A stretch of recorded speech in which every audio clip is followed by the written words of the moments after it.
Hey guys, it's Kyle from Amon Auto, and today I want to talk about the Chevy Silverado EV versus the F150 Lightning.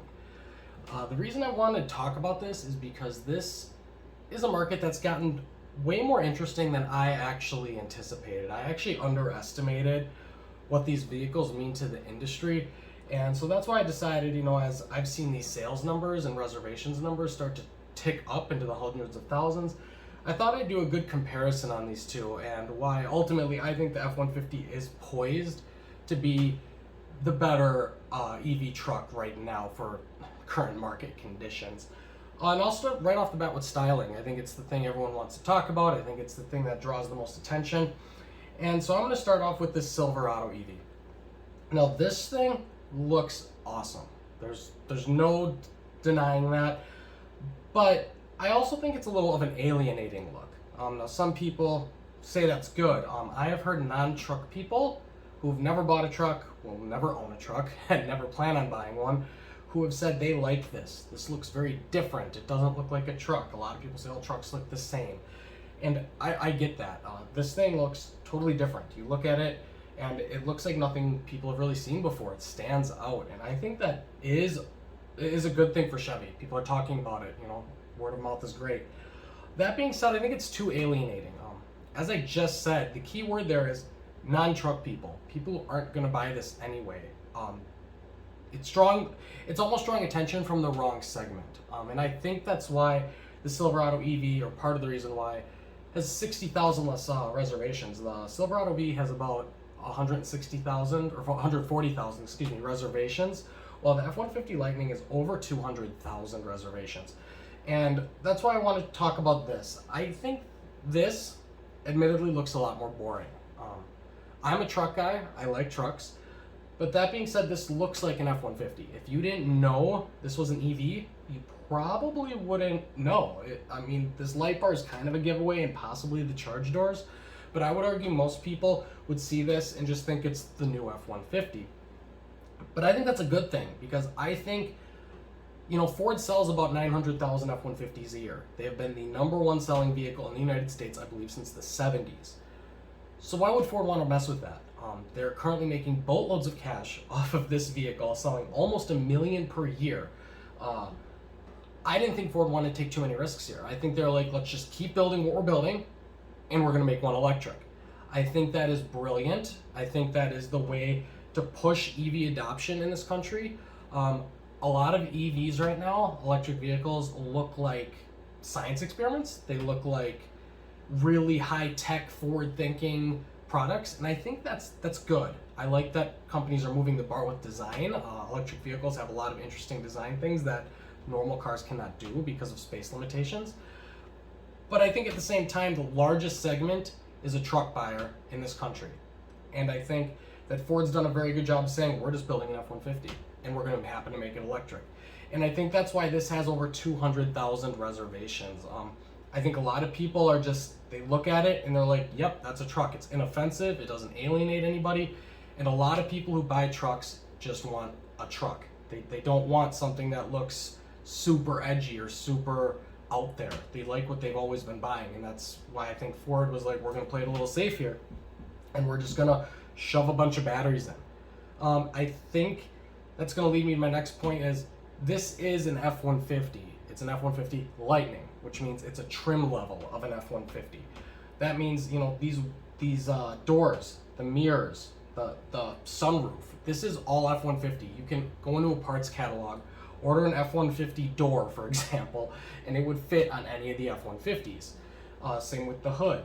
Well, not the hood because it's power operating, but like the lower bumper. It's all F-150, and I think that's going to make pricing, repair work, availability, just a lot more streamlined and easy. I think GM is slightly underestimating things because the Silverado, while it looks awesome, this is a completely different vehicle. This is a unibody design where the bottom is a skateboard chassis, and I think this isn't going to really get your typical truck buyer, and I think it's going to cause the pricing to be higher and availability to be higher. And I think that says this vehicle right here is about $110,000. I think it's like 108. Where this vehicle across the board is about $15,000 cheaper. Now, the Silverado does have a massive advantage, I think, in just engineering. There's a lot more going on here. They even offer 24-inch wheels, which again, I almost feel like that's not General Motors knowing their market. I don't know many truck guys who want 24-inch wheels on their truck. So to me, this comes off as more of a rich guy's toy. You know, $115,000 vehicle. I don't know how many contractors are buying this. I don't know how many people who've always had a truck for 30 years are going out and buy this. I think this is actually hitting a different customer, which is why there's no doubt in my mind this will be successful. But I find it interesting that Chevy has decided to show this most expensive version, where Ford came out with a totally different strategy, and we're going to show a $40,000 pickup truck, and that's what's going to move the bar. I'm kind of getting a little sick of this industry showing off these $100,000 vehicles, and we swoon after them. Like, yes, of course they're awesome. I would hope it's awesome. It's $115,000. The Hummer EV is a great example of that. The Rivian's a $75,000, $90,000 truck now. We have all these cool electric cars coming out. The Lucid, that's $200,000. I think Ford is the first manufacturer, other than Tesla, of course, to really move that bar and show that EVs can become mainstream. Something your dad might go purchase, or your mom might go purchase, or someone who isn't a typical techie shopper. Because right now, EV adoption is being pushed mostly by really techie people that know technology, people that are looking for something different, unique. And that's awesome. That's the type of buyer I am. But there's a lot of people out there. I mean, between the Silverado and the F-150, that's 1.5 million units every year on just these two vehicles. So there needs to be a more standardization, I think, of EVs, and I think the F-150 does that really, really well.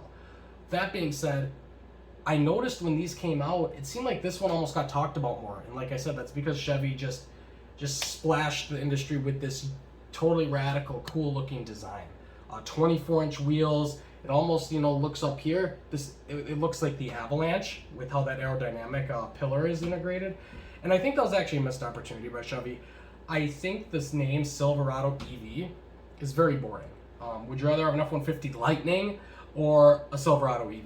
I think that's very boring naming, and I'm really shocked with GM with how they make something look so cool and different, and they just call it the Silverado EV. I think they should have called it the Avalanche. It looks like an Avalanche, and that brand or that name equity, people have been dying to get the Avalanche back for a long time in the truck world. So I think that would have been a good way for Chevy to introduce this model, but I digress. They're calling it the Silverado EV for now. And that's what I'm going to talk about next. Is I do doubt a little bit GM's ability to mass produce this thing. They got 140,000 orders.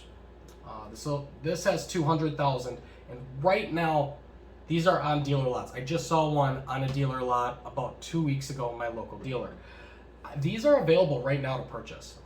Granted, they're very hard to get a hold of. There's going to be dealer markups, but Ford is pumping these out. They were originally going to do 40,000 a year, and demand has more than doubled what they expected. So Ford has lately said they're going to double production to 80,000 units a year, which at 200,000 units mean they are backlogged about 2 years worth of orders already. But they are pumping them out, and they're actually doing a pretty good job. First reviews have come out. I've seen these in person. They look the real deal. I don't doubt Ford's ability to produce these at the scale they're talking about. Meanwhile, General Motors, we keep hearing about all these vehicles from them, but they're only selling one electric vehicle right now, the Bolt, which they've had massive issues with their battery recalls if you look into that. So I do question General Motors' ability to all of a sudden just start pumping out these $100,000 vehicles by the hundreds of thousands. It's just they haven't proven that they can yet. Where Ford, they've been selling their very successful Mach-E crossover now for about 2 years. That's a great success. So where General Motors is, they keep talking about their Ultium platform. They keep talking about all this electric future they're going to do. Cadillac's going to be all electric. We got the GMC Hummer EV that's came out with rave reviews. But I have yet to see anything made in real substantial numbers. It's one thing to keep talking about all these products you're pushing out, but we're not seeing them on the road really.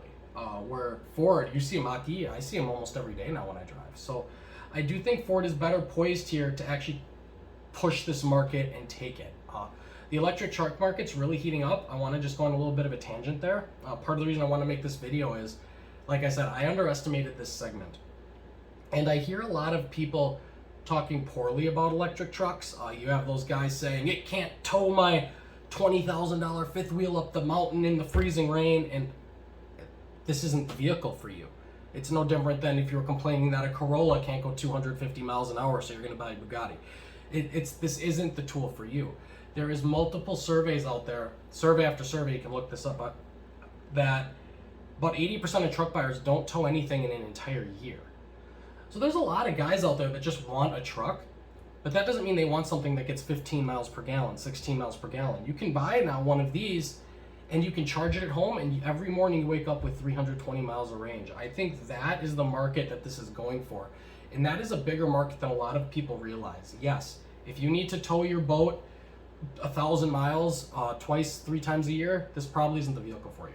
But there's a lot of people that just use their truck maybe once a year as a truck, and that's it. I mean, this could easily take your camper or your boat to your local campsite if that's all you do is regional stuff. And I think that's the purpose of these vehicles. I think too many people are getting lost in these towing numbers.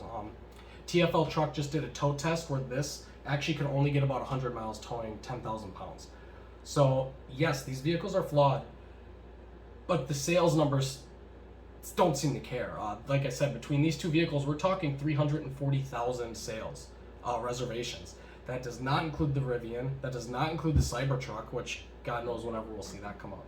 So that's my little tangent there, is these vehicles I think are here to stay. People are talking very poorly on electric vehicles. Unfortunately, they've become very politicized, and that's a shame because these are really good vehicles. I have not personally driven this vehicle yet, full disclaimer, but I have driven the Mach-E GT, I have driven Teslas, I have driven the Bolt, I have driven plug-in hybrids. We have a 4xe, you can look on my channel for that, a Jeep Wrangler, and these vehicles are really awesome. Before you hate them, give them a try, and you might change your mind. The range isn't quite there yet, but fast charging is a lot more available than people think. Just Google fast chargers near me. You could probably drive anywhere you want with an electric car right now, and you might not know it. Tangent over on that. I do want to just talk one more thing about Chevy's pricing availability here. GM is doing this strategy, this tiered strategy, where their expensive models are first and the cheaper models are coming out at a later date.